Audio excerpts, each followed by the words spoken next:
प्रिय मित्रों, नमस्कार। कर्म प्रधान विश्व रचि राखा, जो जस करहीं सो तस फल चाखा।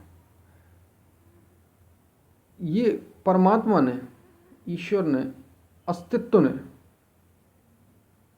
या सृष्टि के मूल ने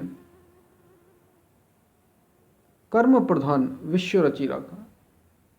इस विश्व को कर्म के आधार पर, कर्म की प्रधानता के अनुसार रचा है, और जो जैसा कर्म करता है उसको वैसा ही फल मिलता है। अब वो अच्छा कर्म है या बुरा कर्म, पाप कर्म है या पुण्य कर्म, इसका निर्णय कौन करेगा? ये भी एक बहुत बड़ा प्रश्न है। हम कैसे तय करें कि कोई कर्म पाप कर्म है, कोई कर्म पुण्य कर्म है? आध्यात्म की भाषा में वास्तविक कर्म, साधना की भाषा में वास्तविक कर्म, जो गीता में भगवान ने बताया है, वो केवल है आराधना, साधना। साधना वहाँ तक पहुँचने की, कहाँ तक? उसी अस्तित्व तक, उसके साथ एक होने की जो साधना है, पूर्ण होने की बात है, जो अपने तक पहुँचने की बात है, या परमात्मा को पाने की बात, उसी को कर्म कहा गया है, वास्तविक कर्म। लेकिन जो आप कुछ भी करते हैं, आपके हाथ जो काम करते हैं, आपके पैर जो चलते हैं, यानी कर्मेंद्रियां, पैर जहाँ चलते हैं, जिस ओर चलते हैं, कर्म जो करते हैं, हंसते हैं, मुस्कुराते हैं, रोते हैं, गाते हैं, देखते हैं, सुनते हैं, हर चीज कर्म है। सामान्य भाषा में हर चीज एक कर्म के रूप में संचित हो जाती है। इतने संस्कार संचित हो जाते हैं, कर्मों के संस्कार ये संचित होते जाते हैं, ये इकट्ठे होते जाते हैं। अब कौन सा कर्म पाप कर्म है और कौन सा पुण्य कर्म? शास्त्रों ने क्या बताया, महापुरुषों ने कहा, योगियों ने इस पर क्या कहा, कहना बहुत ही मुश्किल है। हाँ, कर्म की गति बड़ी गहन है, कहना मुश्किल है। कौन सा कर्म वास्तविक पाप कर्म है और कौन सा कर्म पुण्य कर्म है, ये परिस्थितियां तय करेंगी, ये वो व्यक्ति तय करेगा, ये उसके भीतर का भाव तय करेगा। बिल्कुल ऐसा ही है। इससे तय होता है कि कोई कर्म पाप कर्म है या पुण्य कर्म। सामान्य भाषा में आप देखें, कोई कितने से जघन्य पाप हो, अगर वो किसी को बचाने के लिए किया जाता है तो वही कर्म पुण्य की परिभाषा में पुण्य हो जाता है, और वही कर्म पाप हो जाता है। कहा नहीं जा सकता, ये परिस्थितियां तय करती हैं। उसके मनोगत भाव क्या है उस समय, आपके मनोगत भाव क्या है, ये तय करेगा कि आपका कर्म पाप कर्म है या पुण्य कर्म।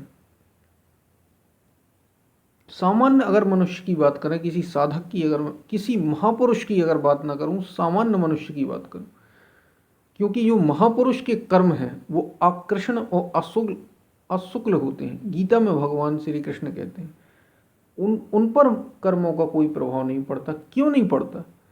क्योंकि वे कर्मों से परे हो चुके हैं, उस सत्ता को पा चुके हैं, वे त्रिगुणातीत हो चुके हैं, तीनों गुणों से अतीत हो चुके हैं।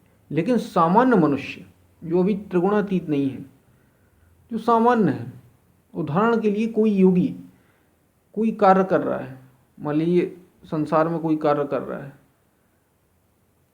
लोगों के लिए भलाई के लिए काम कर रहे हैं, तो वे अपने को पा चुके हैं, वे पूर्ण हो चुके हैं, अब उनको कुछ पाना शेष नहीं है। फिर भी वे लोगों के जन कल्याण के लिए प्रवचन कर रहे हैं, पांचों तत्वों की रक्षा के लिए, जैसे मिट्टी, जल, वायु, अग्नि, आकाश, इन तत्वों की रक्षा के लिए, पर्यावरण को बचाने के लिए कई सारे काम करते हैं। तो उन पर कर्मों का कोई प्रभाव नहीं पड़ता। क्यों? क्योंकि वे उससे पाने वाला जो फल है उससे परे जा चुके हैं, उन्हें उसका कोई चिंता नहीं, वे पूर्ण है, उन्हें अब कुछ चाहिए नहीं, उन्हें कुछ चाहिए ही नहीं। ना तो नाम चाहिए, ना प्रसिद्धि चाहिए, ना धन चाहिए, ना काम है, ना क्रोध है उसके प्रति, ना लोभ है उसके प्रति, कुछ है ही नहीं। वे अपने आप में पूर्ण है, संतुष्ट है। वो तो सामने आया, जन कल्याण के लिए उन्होंने कर दिया, इसलिए उन पर कर्मों का कोई प्रभाव नहीं पड़ता। वे पूर्ण हो चुके हैं, वे उस तत्व को पा चुके हैं। और जब आप उस तत्व को पा जाएंगे, परम तत्व को, आत्म तत्व को आप अपने तक पहुंच जाएंगे, आप पूर्ण हो जाएंगे, तो आप पर भी कोई कर्म का प्रभाव नहीं पड़ेगा। लेकिन अभी पड़ता है। अभी आप जो भी कर्म करते हैं उसका अच्छा या बुरा प्रभाव पड़ता है। मान लीजिए एक व्यक्ति किसी के यहाँ नौकरी करता है और कोई काम कर रहा है। अब वो उस काम में सामान्य रूप से कोई अगर काम कर रहा है और अगर वो उस काम में उसको धोखा देता है तो स्वाभाविक सी बात है, पाप कर्म हो गए। और अगर वो उसके साथ उसका उद्देश्य सही है, फिर भी कई कई समय ऐसे आते हैं जब झूठ बोलना पड़ता है अपने को बचाने के लिए या परिस्थितियों से निकलने के लिए, तो वही कर्म उस समय पाप कर्म नहीं होंगे, बिल्कुल भी पाप सृजित नहीं करेंगे, क्योंकि वो उसका नुकसान नहीं चाहता। जब आप किसी का नुकसान ना चाहते हैं, नहीं चाहते हैं, और फिर भी कुछ झूठ बोलते हैं परिस्थितियों वश निकलने के लिए, और उसके बाद आप उसके प्रति समर्पित हैं, तो वे पाप कर्म में नहीं आते। और जब आप कुछ काम ऐसा करते हैं, भले ही कितना अच्छा काम कर रहे हैं, लेकिन उसमें कहीं ना कहीं आपकी भीतरी चाह है, तो वही कर्म पाप कर्म हो जाते हैं। और सबसे सरल और सबसे सहज बात, प्रिय मित्रों, अगर वास्तविक मैं पाप कर्म और पुण्य कर्म की बात करता हूं, जो आप कोई भी कर्म, जो भी आप कर्म भौतिक दिशा की ओर अगर कर रहे हैं, भौतिक समृद्धि की ओर कर रहे हैं, इस शरीर के लिए कर रहे हैं, इस मन के लिए कर रहे हैं, इस शरीर और मन के लिए कर रहे हैं, प्रकृति की ओर जाने के लिए अगर आप कर रहे हैं, कोई भी कर्म जो आपको प्रकृति की ओर धकेलता है, जो आपको अपने से दूर करता है, सारे कर्म पाप कर्म है। इससे बड़ा कोई पाप ही नहीं जो अपनी आत्मा को अधोगति में ले जाता है। भगवान श्री कृष्ण गीता में कहते हैं इससे बड़ा कोई पापी है ही नहीं जो अपनी आत्मा को अधोगति में ले जाए, ऐसे काम करे जिससे उसकी आत्मा अधोगति में जाए। और आपको पता है ऐसे काम कौन से हैं? काम, क्रोध, लोभ, मोह, आशा, तृष्णा, ईर्ष्या, राग, द्वेष, शास्त्र भरे पड़े हैं इससे, हम सभी जानते हैं। हमारा भीतर का मन ये बता देता है कि ये पाप है या पुण्य। और जब आप निर्णय न कर पाए तो शास्त्र का प्रमाण लें, गीता में ही बताया है। आप जो महापुरुषों द्वारा किया गया है, जिसको महापुरुषों ने कहा है, चाहे वो रामकृष्ण हो, राम हो, कृष्ण हो, कोई भी महापुरुष हो, आदि शंकराचार्य हो, इनके द्वारा जो वास्तविक बातें कही गई, बुद्ध हो, महावीर हो, इन्होंने जो कहा है, महाजनों इन गतः सपंथ, जिस रास्ते पर महाजन चले हैं उस रास्ते पर अगर आप चलते हैं तो वे सारे पुण्य कर्म हैं। जैसा वे करने के लिए कहते हैं, अगर उस अनुसार आप चलते हैं तो वे सारे पुण्य कर्म हैं। और अगर आप अपने को क्रश करने वाले, अपनी आत्मा को अधोगति में ले जाने वाले काम करते हैं तो वही कर्म पाप कर्म है।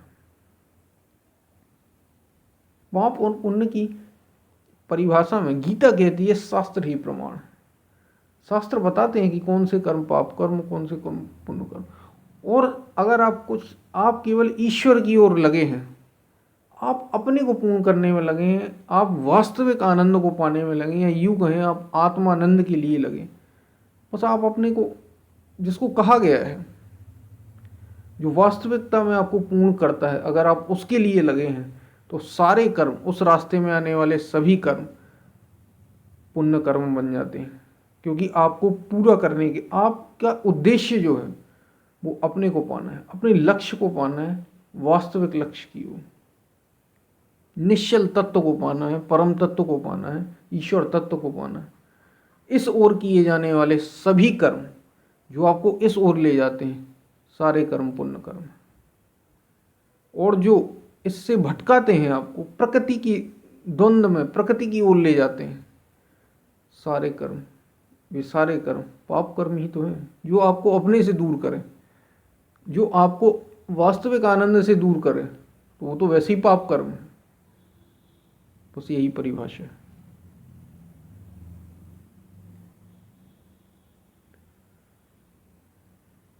तो हम फिर मिलते हैं, तब तक के लिए धन्यवाद।